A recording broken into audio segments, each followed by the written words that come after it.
Welcome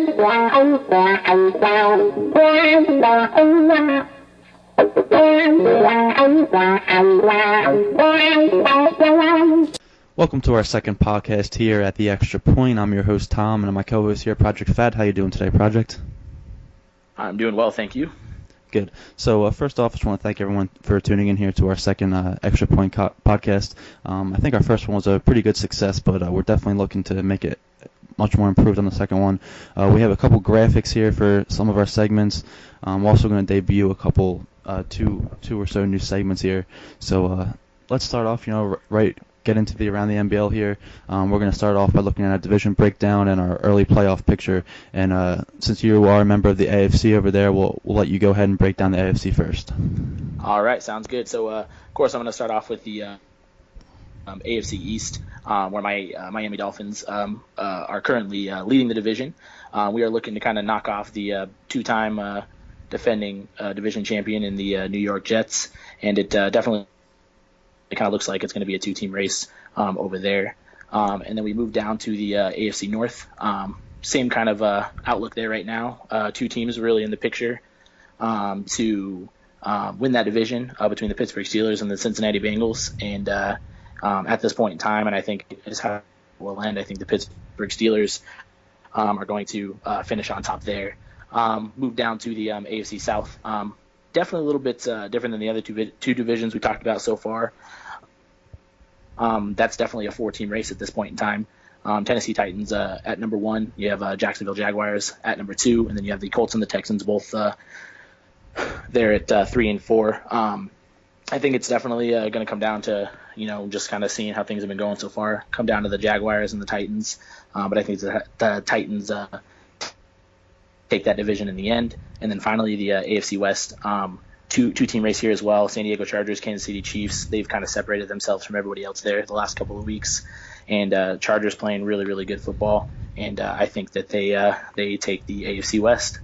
And so we have the 4 teams winning their divisions, San Diego Chargers, Pittsburgh Steelers, the Dolphins, and then the Titans. And then the other 2 teams, I think, that make it in on a wild card would most likely be the Chiefs in the West. And then it's going to come down to, I would probably say, the Cincinnati Bengals to get the 6th seed. Yeah, I do think that's a pretty solid prediction. I'll also be looking at Tout and his Jaguars for that 6th seed. Right now he's 1 game behind Sonny. He's 5-3 and Tout's 4-4. So he's right behind him, and Tout does have the tiebreaker because he did beat him in the head-to-head 4 Verts Bowl they had last week. So that is right, he did, didn't he? Yes, he did. So that will be an interesting final race that could really come back and haunt Sonny in the end if they end up with an even record, and Tout could very well get into the playoffs for the first time. Right. So all right, let's go ahead and move over to the NFC now. We'll start with the NFC East. The Giants are pretty much in the driver's seat to take that division at 8-0 right now. I don't see them possibly losing it. The Redskins are a solid second team. If the Giants somehow falter, I can see the Redskins taking it. They do have 2 games against the Redskins in I think the final 2 weeks, the 17 and week 15 of the season. So that still is yet to be determined. But I think the Giants can take that easy. Down to the NFC North, it's pretty much between 2 teams again. I think it's between the Bears and the Lions here. The Packers aren't far out. I'm even with the Vikings here at 4-4. I don't really see the Packers taking a push. I think their time reigning the NFC North is pretty much over. I think it's going to be a Bears and Lions fight to the end here. And then down into the NFC South, this is it's a mess. All the leading team right now is Jack Eamin with his Panthers at 3-5, and they got the Falcons and the Saints both at 2-5, and the Buccaneers at 1-6. Is anyone's division. If the Bucs get hot, win a few games, they could easily take it. But I'm gonna have to probably go with the Saints to take it. I think that they're the best team in this division. So that's why I'm going to go take this division. And now down to the NFC West, we have the Seahawks at 5-2 and the 49ers at 5-2. It's pretty much a 2-team race here. The Rams, don't count them out. They're 3-4. They can make a push. They've showed some promise this year, but I don't think they have enough promise to win that division. I'm going to have to go with Probably the 49ers. I know the Seahawks pulled a big upset 2 weeks ago against the 49ers and beat them, and that really kind of started a downward spiral for the 49ers, but I think that the 49ers are going to come back strong and win this. So our 4 teams, I got the Giants, the Bears, the Saints, and the 49ers winning the divisions.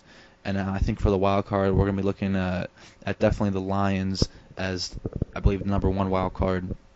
And the number 2 wild card, I think, is really going to be between the Redskins and the Seahawks. I believe that the Redskins are going to be the ones that pull away to win that second wild card, although they do have some tough division games coming up against the Giants. I do think that they will be the ones that ultimately end up taking that last wild card spot. So that's going to be our playoff picture to begin the podcast. And now let's go into our game of the week. But we both pretty much agree.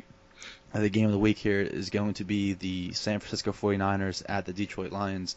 The Lions, they're hot. I think they lost the first game, but they've won their next 6. The 49ers basically the opposite. They started off really hot 4-0, and I think they lost 2 straight and won their last one. So Lions looking to keep making that statement, showing that they're the team to take the North, and 49ers looking to turn it around and really show that they're ready to take the West over there. So what do you think about that game? Yeah, definitely. Like you said, we both agreed on this game. 2 teams. I mean, you're always anxious to watch 2 of the top teams square off. And I just think that's going to be a really good game on both sides of the football. And I think it's going to come down to whoever makes the least amount of mistakes and ultimately who can make the biggest play at the end of the game. Absolutely. I know the 49ers have been a top-rated defense. The Lions have been a top-rated defense the whole time. So because both teams are such a powerhouse defense, I think it's really going to come down to the offense. Who doesn't throw that costly interception, or which running back doesn't fumble when the game's on the line. I think that's really going to be what decides the game here. Right. Well, which offense can make the other defense break, more or less. Exactly. So all right. So that's going to wrap up our Around the NBL here. Just give everyone a brief look at the playoff picture as we're about halfway through the season now. So next we'll head up into our NBL top 10 in 10. This is going to be the part where we break down our top 10 teams of the league. We're going to put our new graphic in here. This part was it's a little out of date now. It's about it was updated mid-week 8, so some of the standings are a little not up to date. So basically in the last couple spots here, we have the Steelers, Titans, Bengals, Seahawks at 10, 9, 8, and 7, all 5 and 2. That's pretty close. The Seahawks were our biggest jumper up this week. They weren't in it last week, but with their big win against the 49ers, that jumped them up into the top here. And any of these teams at the bottom end here, I think definitely have the team to make a push going forward to get higher into the top 10 power rankings. And then so at 6 and 5 here, it's another again battle between the Lions and the Chiefs, just like last week. But we moved the Chiefs ahead of the Lions this week here, so I think that's going to be close moving forward in the power rankings. So now let's get into our top 4. So with the 49ers moving out here, that really left a big opening for the Giants and the Bears to move up, and the Chargers took a huge jump up from the bottom. I think I don't know if they were ranked last week, and they jumped up to the 3 spot here. So let's break down the top 3 teams from here. What do you think's really separating them? Well, I just think right now, obviously, 1 and 2, you have to stay with the teams that are undefeated, which definitely makes that decision easy as far as who's 1 and 2. But like you said, the Chargers, man, they've I don't recall 100%, but I think we had them as a team that could possibly maybe go the opposite way, and they proved us wrong. Yes, they've won some really big games. Won some big games and beat the Chiefs a couple of weeks ago, and they've just made really big statements each week. So they definitely have earned that number 3 spot there. Yeah, absolutely. We did have the Chargers falling last week. If we had them ranked, they were ranked 10, but they were falling out at the top 10. But they definitely made a statement that they were ready to make a push, in the NBL this year. So. Like I said, 1 and 2 is the Bears and the Giants. You can't go anywhere else besides those 2 teams. Neither team has lost.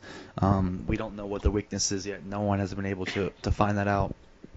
Ultimately, down the stretch, I think the Giants are going to stay number one. Bears are going to stay number two, just because I personally think the NFC North is the tougher division, so the Bears are going to have some more tough opponents. I think the Giants, they have the Redskins as their big tough opponent, who's a great opponent. But other than that, Cowboys, they haven't really gotten things together over there in Dallas, and the Eagles, they're under new ownership this year. They haven't really seemed to have gotten much together yet either. So I think the Giants are going to stay one, Bears stay two. But if the Bears could lose a couple division games coming up easily, and that's really going to open the way for the Chargers to make a push into that 2 spot. Like I said, we've said earlier, they've really surprised us with how well they've played and how much they've made this push up. Yes, definitely. All right, so that's going to wrap up our top 10 power rankings.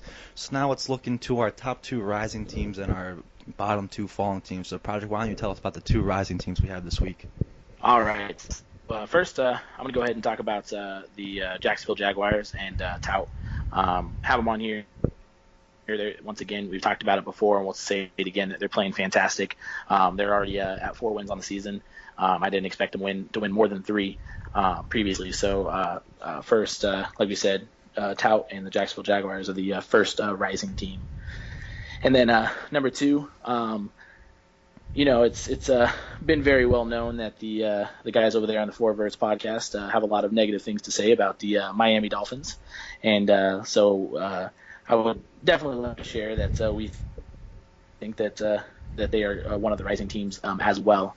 Ever since week 3, they've definitely come out and played much better. Once again, still playing a lot of really, really good defense. Not holding their opponents to very small amounts of yards, but they are creating a lot of turnovers, which has been big for them. Absolutely.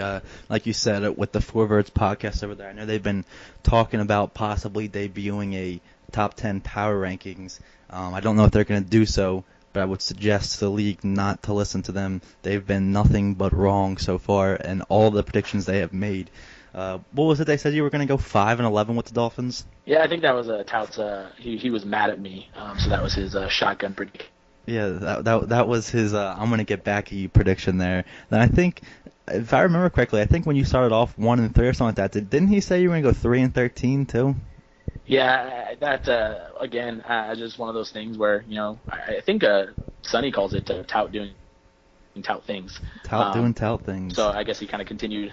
Exactly, he continued that trend, and he decided to take some shots at me, and I've gladly proven them wrong both times. Absolutely, that's just another shot in their face there that they are not up to date with their power rankings here. So let's head into our worst 2 drops here, and I think without a doubt we're all pretty surprised with how the 49ers have fell. They were undefeated going into our last podcast, and they looked like they were the clear-cut, cream of the crop of the league. They were the team to beat. And then, under new ownership, the Seahawks, they took them down, and it was a huge upset. It was a very defensive game. I believe the score was 10-7. Great game by the Seahawks, great game by the 49ers. So that was a huge dethroning of the number 1 team there. I don't think that anyone in the league saw it coming. I think we all thought that the 49ers were, going to make an easy run into the playoffs, but now that kind of started spiraling them downwards. And our other falling team is the Broncos. We had them on the falling teams last week, and we had them on the falling teams again this week. They have done absolutely nothing right since last week. I think they won their game this week, which is not updated into the power rankings here, but I think they're still puts them at 4-4. Yep. That is a hugely disappointing season off of going to Super Bowl. That is not what you want to look at in your comeback season when you're looking to make another run. So, do you have anything to say on these 2 teams? I think my most surprising team definitely is personally, because I think the 49ers are definitely kind of going down a little bit, but I still think that they're going to be forced to be reckoned with later on in the season. But the Denver Broncos represented the AFC in the Super Bowl last year, and they haven't really shown why this whole season. So Johnny Manziel definitely playing under the caliber that he was anticipated to be at. when signed with this team originally, and he's just gotten progressively worse. It's just been crazy to me just to see that and see the Broncos kind of an afterthought now. Yeah, absolutely. You really never expect a team that goes to Super Bowl to come back the next season and just absolutely struggle to finish 500 or go 500. I know in back-to-back division games against the Chiefs and the Chargers, the Broncos scored a total of 3 points. I mean, you just can't do that. That is absolutely not acceptable if you're going to win a division in NBL football. Yeah, definitely. That's going to wrap up our NBL top 10 and 10 here. So next we're going to move into one of our new segments we have here. It's called Fact or Fiction. And basically what that's going to be, I'll ask Project a pretty short couple questions. He's going to respond with if it's fact or fiction and just tell us why. So let's start off with the first question here. Bomber will make it to back-to-back Super Bowls. I'm gonna have to say fiction on that one. He definitely has a really, really good team. Plays very, very tough. I just think that the road might be a little bit more difficult this year. Just kind of seeing the like we've talked about already, the Bears step up, and as well as the Giants definitely step up and make that extra stride as to a top team over there. I just think it might be a little bit more difficult for him to make it back there again. Absolutely. All right, next question. The Jets will become the second team to three-peat in NBL. I'm definitely going to have to say fiction to that one as well, because I think myself and my Dolphins will have a little something to say about that. All right. Third question here. Either the Giants or the Bears will go undefeated. I'm going to say fiction. Again, it's just one of those things where I think it's really, really hard to go undefeated. Doesn't happen very often, and there's just going to be that day where the other team came out more prepared, and so I just think that they may go 15-1, but I just don't see 16-0 happening. Absolutely, and it would be a first for NBL to have a 16-0 team. I don't think it has happened. It might have happened in the very first season, but I don't think it's happened. All right, so our next question. Tout will appear in his first playoff in NBL history. Well, just based off of my division breakdown earlier, I'm going to have to go fiction with this one as well. I'm not going to take anything away from Tout and what he's done.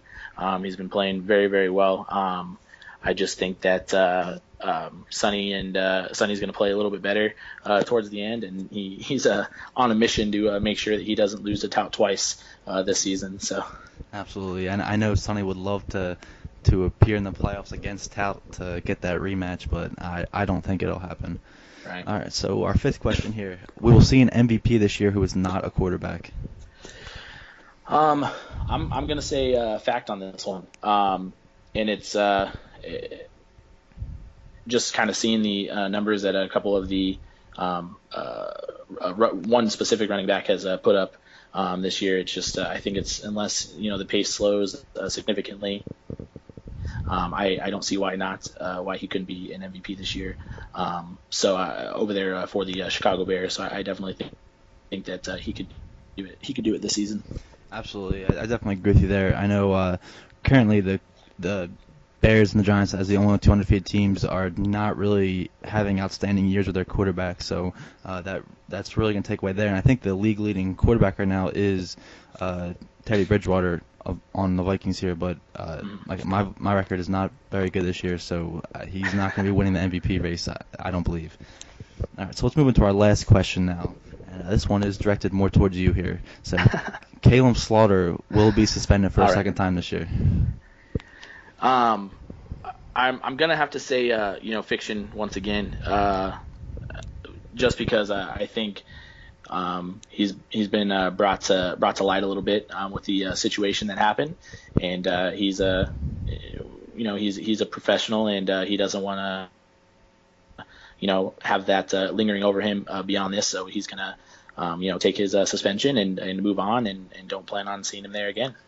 Absolutely, and for your sake with the Miami Dolphins, I certainly hope that is the case, because he is a big-time wide receiver, we didn't hear much problems he had in New England, so hopefully the problems don't continue.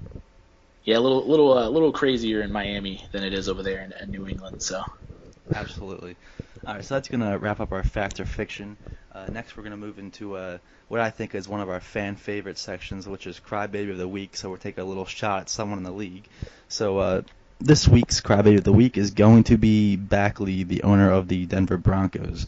So in his game with Bayou, he started to take it to chat, asking why Bayou was running the ball and why he was passing the ball when he was not kneeling the ball at the end of the game. And it turns out in the end that Backley was calling timeouts. So I don't see his mindset here. If he's going to call timeouts, do you expect your opponent to just kneel the ball, regardless of the score? If it's a one-score game, two-score games, three-score games, they're trying to end the game. They don't want to set you back on the field, take the long time for you to just keep bombing it deep, try to get that one score. So of course they're going to go for the first down. So Backley, you get our come on man of the week. All right, so next again, we're going to move to our final news segment of the week, and this is our question of the week. And Project, why don't you go ahead and ask our question here? All right. So, we would like to know who makes the playoffs for the first time this season. Is going to be Tout and the Jacksonville Jaguars, Tom and his Minnesota Vikings, or Jackie Moon and his Carolina Panthers. Yes, this is a good question for everyone. I know it was covered on the Four Verts podcast over there as these three teams being the teams that had the longest playoff drought in NBL. So we're going to pose it to the owners of NBL and see if one of these three teams will break that drought this year. So go ahead, MaddenBomberLeague.com, and the poll is on the site. It should be up Wednesday around 1 p.m., 2 p.m. Central Time. Go ahead, vote, and we will, go over the poll results in our podcast episode next week. So that's going to be the end to our second podcast episode here. So I hope you guys enjoyed it. Tom signing off, my co-host here, Project Fat. Hope you guys all have a great day. Yep, thanks again, you guys.